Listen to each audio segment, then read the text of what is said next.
இன்றைய நாள் ராசி பலன். இன்றைய நாள் இனிய நாளாக அமைய முருகப்பெருமானின் அருள் உங்களுக்கு பரிபூரணமாக கிடைக்கட்டும். இன்று வியாழக்கிழமை 27/5/26 தமிழ் மாதம் வைகாசி 14. இன்று பிரதோஷம் இருக்கிறது. மேலும் அக்னி நட்சத்திர தோஷ நிவர்த்தி ஆகிறது.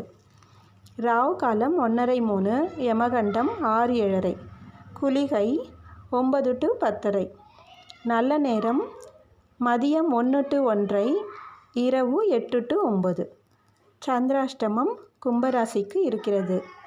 நீங்கள் அனைவரும் கேட்டு பயன்பெறுமாறு கேட்டுக்கொள்கிறேன். நான் இன்னொரு சேனலும் இருக்கிறது, அதில் லைவ் போடுகிறேன்.